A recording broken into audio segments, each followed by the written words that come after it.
ವಿರಾಮ್ ನೀವು ನೋಡ್ತಾ ಇದ್ದೀರಾ ಟಿವಿ ವಿಕ್ರಮ ನಾನು ಸೌಮ್ಯ ಸನಾತನಿ ನಮ್ಮ ಟಿವಿ ವಿಕ್ರಮದ ಎಲ್ಲಾ ಕಾರ್ಯಕ್ರಮಗಳ ನೋಟಿಫಿಕೇಶನ್ ನಿಮಗೆ ಸಿಗಬೇಕು ಅಂತ ಹೇಳಿದ್ರೆ ನಮ್ಮ ಟಿವಿ ವಿಕ್ರಮ ಚಾನೆಲ್ ಅನ್ನು ಸಬ್ಸ್ಕ್ರೈಬ್ ಮಾಡಿ ಹಾಗೆ ಬೆಲ್ ಬಟನ್ ಕ್ಲಿಕ್ ಮಾಡೋದನ್ನ ಖಂಡಿತ ಮರಿಬೇಡಿ ಪಾಕಿಸ್ತಾನ ಯಾವತ್ತೂ ಭಾರತದ ಜೊತೆ ಶಾಂತಿಯಿಂದ ಇರಬೇಕು ಅಂತ ಅಂದ್ಕೊಂಡೇ ಇಲ್ಲ ನಾವು ಇಲ್ಲಿಂದ ಸ್ನೇಹ ಅಂತ ಟ್ರೈನ್ ಬಿಟ್ರೆ ಅವರು ಅಲ್ಲಿಂದ ಬಾಂಬ್ ಇಟ್ಟು ಕಳಿಸಿದ್ರು ಆಕ್ಚುಲಿ ಹೇಳಬೇಕಂದ್ರೆ ಇದು ಎರಡು ದೇಶಗಳ ನಡುವೆ ಒಂದು ಜಾಗಕ್ಕಾಗಿ ಹುಟ್ಟಿಕೊಂಡಂತ ಶತ್ರುತ್ವ ಅಲ್ಲ ಇದು ಧಾರ್ಮಿಕ ಶತ್ರುತ್ವ ಇಸ್ಲಾಂ ಹಾಗೂ ಹಿಂದೂಗಳ ನಡುವಿನ ಯುದ್ಧ ಪಹಲ್ಗಾಮ್ಗಿಂತ ಅದಕ್ಕೆ ಬೇರೆ ಉದಾಹರಣೆ ಬೇಕೆ ಪಾಕಿಸ್ತಾನಕ್ಕೆ ಯುದ್ಧದ ಹಸಿವು ಶುರುವಾಗಿದೆ ಹಿಂದೂಗಳ ರಕ್ತ ಕುಡಿದು ದಾಹ ತೀರಿಸಿಕೊಳ್ಳೋಕೆ ಹೊರಟಿದೆ ಯಾಕಂದ್ರೆ ಈ ಯುದ್ಧದಿಂದ ಪಾಕಿಸ್ತಾನ ಕಳೆದುಕೊಳ್ಳುವಂಥದ್ದು ಏನೇನೂ ಇಲ್ಲ ನಾನು ಹೇಗೋ ಬೀದಿಗೆ ಬಿದ್ದಿದ್ದೀನಿ ಅವರು ಬೀದಿಗೆ ಬೀಳಲಿ ಅನ್ನೋ ಲೆಕ್ಕಾಚಾರ ಕದನ ವಿರಾಮದ ಉಲ್ಲಂಘನೆ ನಂತರ ಭಾರತದ ರಿಯಾಕ್ಷನ್ ಮೇನ್ ಆಗಿ ಮೋದಿಯವರ ರಿಯಾಕ್ಷನ್ಗೆ ಇಡೀ ವಿಶ್ವ ಕಾಯ್ಕೊಂಡಿತ್ತು ಅದಕ್ಕೆ ತಕ್ಕನಾದ ರಿಯಾಕ್ಷನ್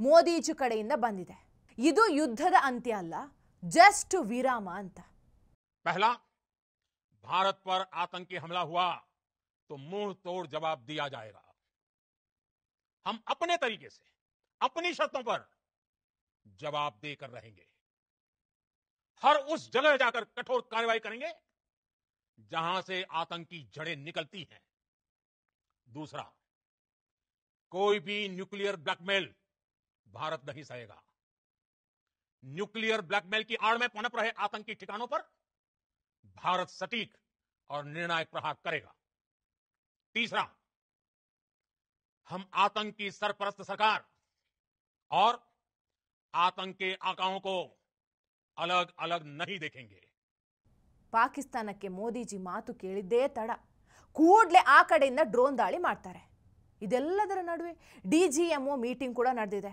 ಅದರಲ್ಲಿ ಪ್ರಮುಖ ನಿರ್ಧಾರಗಳನ್ನು ತೆಗೆದುಕೊಳ್ಳಲಾಗಿದೆ ಒಂದೊಂದಾಗಿ ಇದರ ಬಗ್ಗೆ ಡೀಟೇಲ್ ಆಗಿ ಚರ್ಚೆ ಮಾಡೋಣ ಮೊದಲನೆಯದಾಗಿ ಪಾಕಿಸ್ತಾನ ಭಾರತದ ಜಮ್ಮು ಕಾಶ್ಮೀರದ ಸಂಭಾ ಡಿಸ್ಟ್ರಿಕ್ಟ್ ಮೇಲೆ 10 ರಿಂದ 12 ಡ್ರೋನ್ಗಳನ್ನು ಪತ್ತೆ ಮಾಡಲಾಗಿತ್ತು ಹಾಗೆ ನರೇಂದ್ರ ಮೋದಿ ಅವರ ಭಾಷಣ ಮುಗಿದ ಕೆಲವೇ ನಿಮಿಷದ ನಂತರ ಈ ಅಟ್ಯಾಕ್ ಮಾಡಲಾಗಿದೆ ಇತ್ತೀಚೆಗೆ ಸೀಸ್ ಫೈರ್ ಘೋಷಣೆ ಹಾಗೂ ಬಹಳಷ್ಟು ಘಟನೆ ನಡೆದಿದೆ ಆದರೆ ಗಡಿಯಲ್ಲಿ ಭಾರತದ ಡಿಫೆನ್ಸ್ ಫೋರ್ಸ್ ಹಾಗೂ ಭದ್ರತಾ ಪಡೆ ತುಂಬಾ ಹೈ ಅಲರ್ಟ್ನಲ್ಲಿದ್ದಾರೆ ಹಾಗಾಗಿ ನಿನ್ನೆ ಡ್ರೋನ್ ಅಟ್ಯಾಕ್ ಮಾಡಿದ ತಕ್ಷಣ ಭಾರತದ ಡಿಫೆನ್ಸ್ ಹೊಡೆದು ಉರುಳಿಸಿದೆ ಕೊನೆಯದಾಗಿ ಈ ಡ್ರೋನ್ ಅಟ್ಯಾಕ್ನಲ್ಲಿ ಯಾವುದೇ ಡ್ಯಾಮೇಜ್ ಆಗಿಲ್ಲ ಅಂತ ಹೇಳಲಾಗಿದೆ ಹಾಗೆಯೇ ಅಟ್ಯಾಕ್ ಮಾಡಲಾದ ಎರಡನೇ ಸ್ಥಳದ ಬಗ್ಗೆ ಹೇಳೋದಾದ್ರೆ ಜಲಂಧರ್ ಈ ಜಲಂಧರ್ ಡಿಸ್ಟ್ರಿಕ್ಟ್ ಯಾವುದೇ ರೀತಿಯ ಪಾಕಿಸ್ತಾನದೊಂದಿಗೆ ಗಡಿಯನ್ನು ಹಂಚಿಕೊಳ್ಳೋದಿಲ್ಲ ಆದರೂ ಸಹ ಇಲ್ಲಿ ಒಂದು ಡ್ರೋನ್ ಪತ್ತೆಯಾಗಿತ್ತು ಹಾಗೂ ಅದನ್ನು ಹೊಡೆದು ಕೂಡ ಹಾಕಲಾಗಿದೆ ಒಟ್ಟಾರೆ ಈ ಘಟನೆ ರಾತ್ರಿ 9:20ಕ್ಕೆ ನಡೆದಿದೆ ಅನ್ನೋ ಮಾಹಿತಿ ಇದೆ ನಂತರ ಆ ಪ್ರದೇಶಕ್ಕೆ ಲೋಕಲ್ ಪೊಲೀಸರು ಹೋಗ್ತಾರೆ ಆ ಡ್ರೋನ್ನ ಅವಶೇಷಗಳನ್ನು ವಶಕ್ಕೆ ಪಡ್ಕೊಳ್ತಾರೆ ಇದಲ್ಲದೆ ಆ ಪ್ರದೇಶದಲ್ಲಿ ಸ್ಫೋಟಕ ಇರಬಹುದು ಅನ್ನೋ ಕಾರಣಕ್ಕೆ ಸ್ಥಳೀಯರಿಗೆ ಅಲ್ಲೋಗೋದಕ್ಕೆ ಬಿಡೋದಿಲ್ಲ ಇದಲ್ಲದೆ ಪಂಜಾಬ್ನ ಕಪೂರ್ತಲಾ ಎಂಬ ಡಿಸ್ಟ್ರಿಕ್ಟ್ನಲ್ಲಿ ಮಿಲಿಟರಿ ಟ್ರೈನಿಂಗ್ ಕ್ಯಾಂಪ್ ಬಳಿ ಡ್ರೋನ್ ಅನ್ನು ಹೊಡೆದು ಉರುಳಿಸಲಾಗಿದೆ ಇದು ಭಾರತದ ಸೇನೆಗೆ ಬಹಳ ಮುಖ್ಯ ಸ್ಥಳ ಆಗಿದೆ ಇದಲ್ಲದೆ ಪಾಕಿಸ್ತಾನ ಮತ್ತೆ ಭಾರತದ ಮಿಲಿಟರಿ ಅಸೆಟ್ಸ್ ಮೇಲೆ ಟಾರ್ಗೆಟ್ ಮಾಡುವ ಪ್ರಯತ್ನ ಮಾಡ್ತಿದೆಯಾ ಅನ್ನೋ ಪ್ರಶ್ನೆ ಬರುತ್ತೆ ಆದರೆ ಪಾಕಿಸ್ತಾನ ಈ ರೀತಿಯ ಮಿಷನ್ ಮೇಲೆ ಯಾವುದೇ ಸಕ್ಸಸ್ ಕಂಡುಕೊಂಡಿಲ್ಲ ಇದರ ಬಗ್ಗೆ ಎಲ್ಲಾ ಸಾಕ್ಷಿಗಳನ್ನು ಎಂಒಡಿ ಮೂಲಕ ಪತ್ರಿಕಾಗೋಷ್ಠಿಯಲ್ಲಿ ಎಲ್ಲರ ಮುಂದೆ ಇಡಲಾಗ್ತಿದೆ ಇದರ ಬಗ್ಗೆ ನೀವು ಕಳೆದ 2 ರಿಂದ 3 ದಿನದಿಂದ ನೋಡ್ತಿರಬಹುದು ಭಾರತದ ಸೇನೆ ಪಾಕಿಸ್ತಾನದ ಕುತಂತ್ರಗಳ ಎಲ್ಲಾ ಪ್ರೂಫ್ಗಳನ್ನು ಸರಿಯಾಗಿ ನೀಡಿದೆ ಅದರಲ್ಲಿ ಯಾರಿಗೂ ಸಹ ಯಾವುದೇ ಸಂದೇಹ ಇಲ್ಲ ಇದಲ್ಲದೆ ಮತ್ತೆ ಜಮ್ಮು ಅಖನೂರ್ ನಾಗರಕೋಟ್ ಅಮೃತ್ಸರ್ ಹಾಗೂ ಪಠಾನ್ಕೋಟ್ನಲ್ಲಿ ಕೂಡ ಡ್ರೋನ್ ಅಟ್ಯಾಕ್ ಮಾಡಲಾಗಿತ್ತು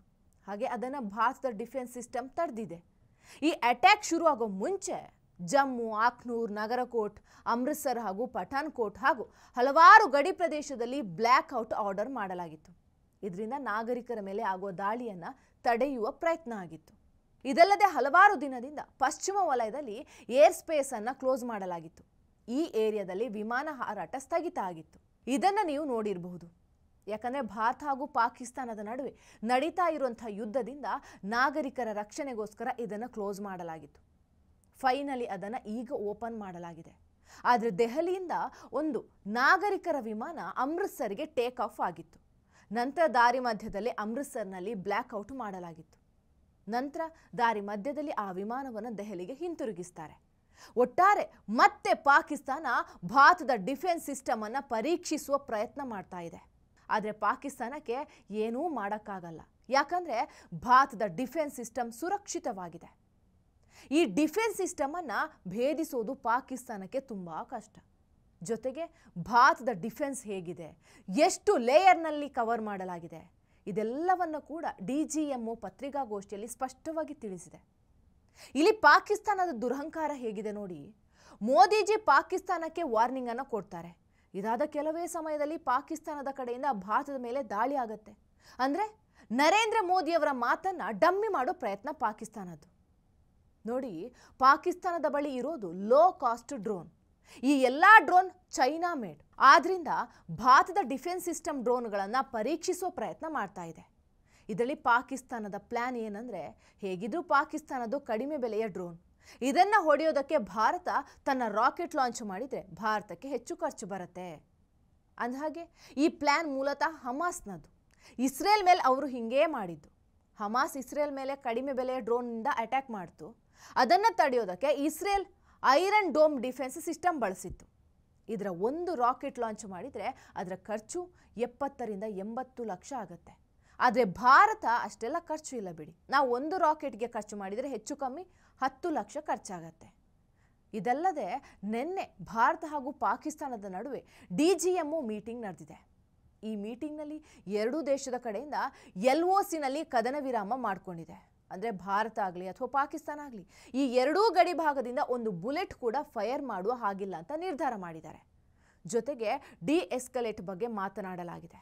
ಡಿ-ಎಸ್ಕಲೇಟ್ ಅಂದರೆ ಭಾರತ ಹಾಗೂ ಪಾಕಿಸ್ತಾನದ ನಡುವೆ ಉದ್ವಿಗ್ನತೆ ಹೆಚ್ಚಾದ್ರಿಂದ ಭಾರತ ಹಾಗೂ ಪಾಕಿಸ್ತಾನ ತನ್ನ ಸೈನ್ಯವನ್ನು ಗಡಿ ಭಾಗಕ್ಕೆ ಹೆಚ್ಚು ಪ್ರಮಾಣದಲ್ಲಿ ತಂದಿದ್ರು.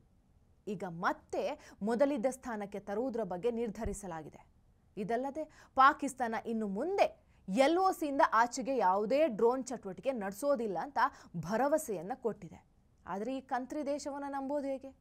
ಡ್ರೋನ್ ಅಟ್ಯಾಕ್ ಆಗೋ ಮುಂಚೆ ನರೇಂದ್ರ ಮೋದಿಯವರ ಭಾಷಣ ಬಗ್ಗೆ ಹೇಳೋದಾದರೆ, ಪಾಕಿಸ್ತಾನದಲ್ಲಿರೋ ಭಯೋತ್ಪಾದನೆ ಬರೀ ಭಾರತಕ್ಕೆ ಅಷ್ಟೇ ಅಪಾಯ ಅಲ್ಲ, ಇದು ಪ್ರಪಂಚಕ್ಕೆ ಅಪಾಯ. ಈ ಆಪರೇಷನ್ ಸಿಂಧೂರ್ ನಾರ್ಮಲ್ ಆಪರೇಷನ್ ಆಗಿರಲಿಲ್ಲ, ಇದು ನಮ್ಮ ಸೈದ್ಧಾಂತಿಕ ಬದಲಾವಣೆ ಅಂತ ಮೋದಿಜಿ ಹೇಳ್ತಾರೆ. ನಾನು ಮತ್ತೆ ರಿಪೀಟ್ ಮಾಡ್ತಾ ಇದ್ದೀನಿ, ಸಿಂಹ ಒಂದು ಹೆಜ್ಜೆ ಹಿಂದೆ ಇಟ್ಟಿದೆ ಅಂದರೆ ಹೆದರಿದೆ ಅಂತಲ್ಲ, ಬೇಟೆಗೆ ಸಿದ್ಧ ಆಗ್ತಿದೆ ಅಂತ. ಪಹಲ್ಗಾಮ್ ದಾಳಿಯಾದ 10 ದಿನದ ನಂತರ ಹೇಗೆ ಸೇಡು ತೀರಿಸ್ಕೊಂಡ್ವಿ ಅನ್ನೋದನ್ನು ನೋಡಿದ್ರಲ್ವಾ. ಐ ಆಮ್ ಶ್ಯೂರ್ ಪಾಕಿಸ್ತಾನಕ್ಕೆ ದೊಡ್ಡ ಗಂಡಾಂತರವೇ ಕಾದಿದೆ. ಟಿವಿ ವಿಕ್ರಮ, ದೇಶ ನಿಮ್ಮ ಕೈಯಲ್ಲಿ. ಈ ಕಾರ್ಯಕ್ರಮ ನಿಮಗೆ ಇಷ್ಟ ಆಗಿದ್ದಲ್ಲಿ ಲೈಕ್, ಶೇರ್ ಹಾಗೂ ಕಮೆಂಟ್ ಮಾಡಿ. ಟಿವಿ ವಿಕ್ರಮದ ಕಾರ್ಯಕ್ರಮಗಳನ್ನು ನಿರಂತರವಾಗಿ ವೀಕ್ಷಿಸಲು ಸಬ್ಸ್ಕ್ರೈಬ್ ಮಾಡಿ, ಬೆಲ್ ಐಕನ್ ಒತ್ತಿ.